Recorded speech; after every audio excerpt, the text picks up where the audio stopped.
Quand quelqu'un te manque de respect et que tu ne réponds pas, c'est exactement comme si tu te prenais une gifle dans la figure. Alors bien sûr, cette gifle, elle ne laisse pas de traces, mais seulement en apparence. Parce qu'à l'intérieur de toi, ça a un réel impact. Tu te sens mal, tu t'en veux, tu te sens ridicule peut-être, tu te sens frustré et éventuellement en colère contre toi-même et contre la personne qui t'a manqué de respect. En tout cas, pour moi, c'était comme ça. Alors, je ne sais pas si toi tu ressens exactement ça, mais en tout cas, pour moi, pendant toutes les années où je ne me suis pas fait respecter, c'était ce que je ressentais. Pendant toutes les années où je l'ai admis tacitement et où j'ai laissé couler, je me sentais frustré, je me sentais ridicule, je me sentais énervé contre moi-même et contre les autres. Alors sur cette chaîne, on parle de créer sa vie sur mesure et dans le fait de créer sa vie sur mesure, finalement, peu importe le domaine précis duquel on parle, peu importe que ce soit atteindre un objectif ou peu importe que ce soit régler un problème, c'est toujours le même principe. Partir d'un point A et arriver à un point B. Je n'arrive pas à me faire respecter, point A, je me fais respecter, point B. C'est un chemin à parcourir entre le point A et le point B. Et ce que j'ai appris avec le temps, c'est que chaque chemin a sa propre structure. C'est-à-dire que pour chaque objectif précis ou chaque problème à régler, on peut comprendre la formule de « je n'arrive pas à me faire respecter, j'arrive à me faire respecter », la formule du chemin à parcourir entre le point A et le point B. Je suis passé de quelqu'un qui ne se faisait pas du tout respecter à quelqu'un qui se fait respecter, à quelqu'un dont la valeur numéro 1 c'est le respect.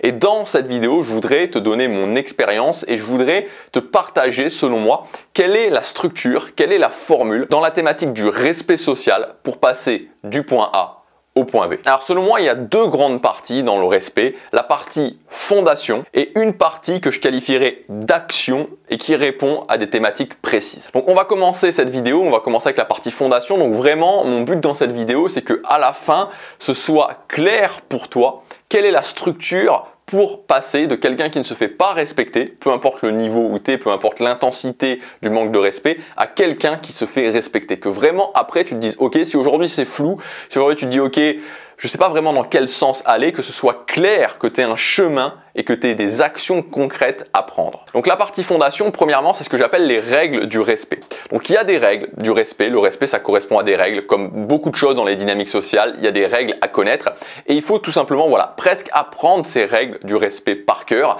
À partir du moment où tu les maîtrises, tu vas ensuite pouvoir déjà comprendre ce qui se passe et ensuite savoir quelles actions prendre. La première règle, c'est la règle, ce que j'appelle la règle du test et la règle surtout de la rapidité de la réponse au test.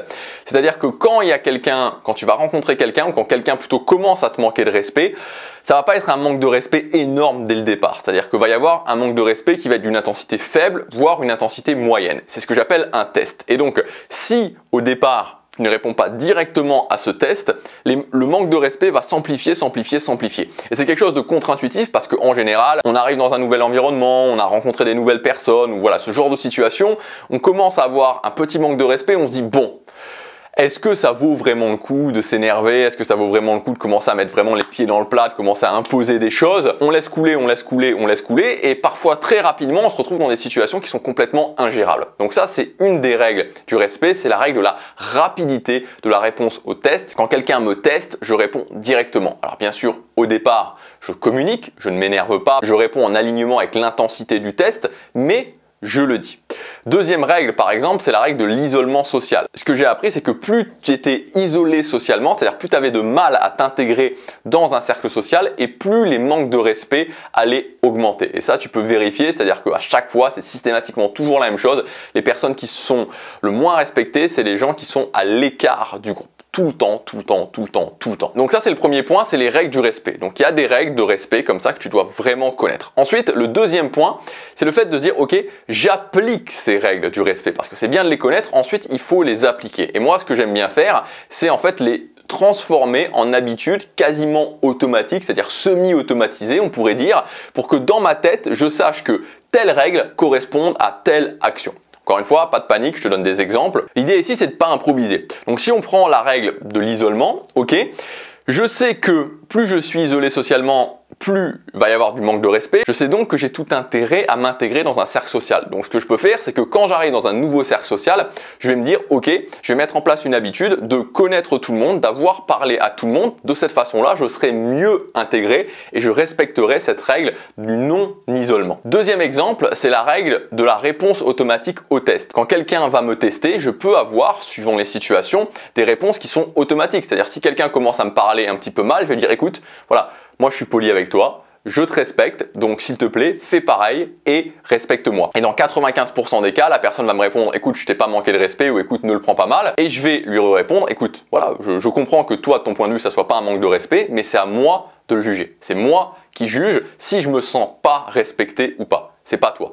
Et donc je te le dis, voilà, si tu veux que notre relation se passe bien, je te demande de me parler poliment. Tout simplement. Comme je vous le disais, il faut l'adapter aux situations. Imaginons que vous soyez prof. Si vous êtes prof, il y a forcément à un moment donné un élève dans votre classe qui va vous tester. Et quand l'élève en question va vous tester, vous pouvez tout à fait utiliser ce que j'appelle la ridiculisation gentille. Donc la ridiculisation tranquille, pas l'humiliation, mais le fait de calmer tranquillement l'élève en question en lui disant par exemple quelque chose du genre « Écoute, voilà, je sais bien que chaque année, il y a toujours un élève qui a besoin de se prouver à lui-même que c'est un leader, qui a besoin de se prouver à lui-même qu'il est charismatique. Voilà, c'est quelque chose que je comprends. Voilà, je comprends que tu aies besoin de te prouver des choses à toi-même, mais tu ne le fais pas dans ma classe. Voilà, si tu as besoin de te prouver des choses à toi-même, d'accord, mais tu le fais en dehors de la classe. Faire ça, ça correspond tout simplement à recadrer assez gentiment l'élève et à lui montrer qu'il y a des limites. Donc ça, ce que je vous ai dit, c'est la base. C'est-à-dire que ces deux parties-là, les règles du respect et transformation de ces règles en habitude, c'est la base. Quand vous faites ça, vous n'allez pas régler tous les problèmes de respect, mais vous allez déjà régler 50% des problèmes de respect, c'est-à-dire que ça va diminuer fortement les problématiques de respect que vous allez avoir ensuite. Une fois qu'on a vu ça, on arrive à ce que j'appelle les actions précises. Donc les actions précises, va y en avoir plusieurs, c'est vraiment des choses très spécifiques. Première action précise, ça va être ce que j'appelle les conversations à haute intensité. Donc les conversations à haute intensité, c'est quand concrètement on n'est plus dans le test, là on n'est plus, voilà, on est dans une conversation qui va commencer à aller du simple désaccord moyennement intense à vraiment plutôt la crise où ça commence à s'énerver fortement. Donc il faut apprendre à gérer ces conversations à haute intensité parce que même si vous faites les choses bien en termes de fondation, ça arrivera forcément à un moment ou à un autre parce que tout simplement à un moment ou à un autre, vous allez tomber sur des gens qui sont des gens qu'on pourrait appeler personnalités dominantes ou moi ce que j'aime bien dire aussi c'est des gens qui ont une communication tout simplement une communication agressive directe parce qu'il y a vraiment deux types de communication agressive. Il y a la communication agressive indirecte, c'est plus les gens qui sont sarcastiques et puis la communication agressive directe c'est les gens qui vont vraiment vous rentrer dedans. Et donc là les conversations à haute intensité c'est un sujet moi qui me passionne, c'est l'art finalement de rester calme, c'est l'art de savoir argumenter, c'est l'art aussi de savoir déstabiliser les gens. Typiquement quand quelqu'un a vraiment une communication très agressive, vous pouvez le déstabiliser assez facilement. Vous pouvez dire quelque chose du genre, tu te sens fort là, tu te sens fort en étant agressif, t'éprouves voilà là en t'énervant là, en criant, en montant en volume, tu t'éprouves du plaisir à faire ça. Ça c'est l'exemple d'une phrase qui a tendance à déstabiliser les gens avec une communication agressive. Et ensuite, l'autre type d'action que vous allez devoir maîtriser, c'est l'affirmation dans un cercle social. Tout simplement parce que quand j'arrive dans un cercle social, un nouveau cercle social, c'est un moment particulier parce que je peux soit réussir à m'imposer et alors je vais avoir une vie sociale assez sympa dans ce cercle social, je vais vivre des moments épanouis, je vais vivre des moments apaisés, ou alors justement, parce que dans un cercle social, il y a toujours des gens qui sont dominants, il y a toujours des gens qui ont une communication agressive et donc si je n'arrive pas à m'imposer, ça peut vite se transformer en enfer. Et alors quand c'est un cercle social, et moi c'est ce que j'ai pu vivre à l'école, collège, lycée, même au début de ma vie professionnelle et peut-être que vous c'est ce que vous vivez aussi, pendant votre vie professionnelle, mais bref, quand je suis dans un cercle social où j'ai pas réussi à m'imposer et donc que je deviens la cible systématique ou régulière de manque de respect, là ma vie peut tout simplement devenir un enfer. Tout simplement, je peux avoir la boule au ventre le matin quand je vais travailler parce que je sais qu'il va y avoir telle ou telle chose qui potentiellement va se passer. Et donc pour faire ça, c'est la capacité à, dès le départ, poser des limites, mais aussi être capable de bien s'intégrer. Parce que c'est toute la subtilité finalement du respect dans un cercle social, c'est que c'est à la fois la capacité à poser des limites, comme je vous disais, la capacité à répondre aux tests, la capacité à gérer même éventuellement les conversations à haute intensité, mais ça c'est le domaine d'avant, et la capacité à bien s'intégrer. C'est ça la subtilité et c'est pas possible en fait de faire l'un sans l'autre, ça ne fonctionne pas. Donc finalement en fait, ce que je voulais vous montrer aussi avec cette vidéo, je pense que là maintenant c'est un peu plus clair pour vous déjà les éléments qu'il faut mettre en place si on veut se faire respecter, c'est-à-dire que c'est peut-être moins flou. Si vous voyez, si avant la vidéo vous aviez plus tendance à voir le respect social comme quelque chose de c'est pas très clair, là je pense que c'est un petit peu plus structuré dans votre tête. Concrètement, qu'est-ce qu'il faut faire, quels sont les différents domaines dans le respect social, et surtout ce que je voulais vous montrer en fait, c'est que le respect, passer d'un point A à un point B, je ne me fais pas respecter à je me fais respecter, c'est surtout un ensemble d'actions à prendre. Et c'est pas une question de moi je n'arrive pas à me faire respecter, c'est une question de comment je fais pour prendre les actions de quelqu'un qui se fait respecter. Connaître les règles du respect, les automatiser en habitude, maîtriser les conversations à haute intensité, apprendre à poser un cadre de respect et à s'intégrer dans un cercle social. J'espère que cette vidéo vous aura plu. Si vous voulez aller plus loin, j'ai mis en ligne une nouvelle formation dans la thématique du respect social. Ça s'appelle Respect immédiat. Cette formation, elle est en 5 parties. Premièrement, les règles du respect. Deuxièmement, les habitudes pour automatiser ces règles. Troisièmement, maîtriser les conversations à haute intensité. Quatrièmement, s'intégrer et se faire respecter, poser le cadre du respect dans un nouveau cercle social. Et cinquièmement, rétablir la situation dans un cercle social qui est fortement dégradé, où vous n'arrivez pas à vous faire respecter. Donc vraiment dans cette formation, ce que j'ai fait, d'où le nom respect immédiat, c'est que vous ayez des actions concrètes et immédiates à prendre pour voir des résultats. Donc à la fin de chaque module, il y a un plan d'action résumé pour exactement savoir quoi faire.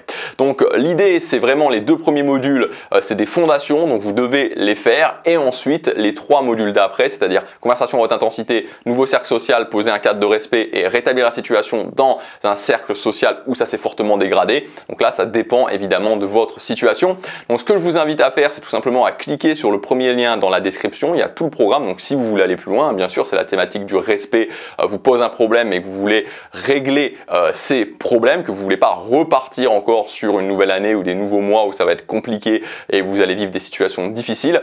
Cette formation va vous aider. Donc voilà, tout simplement cliquez sur le lien, vous verrez tout le programme. Actuellement, il y a un prix de lancement si vous voulez en profiter jusqu'à la fin du week-end. Et moi, je vous dis à tout de suite pour ceux qui investissent sur eux dans la formation et à demain pour la prochaine vidéo. Passez à l'action, chaque jour compte.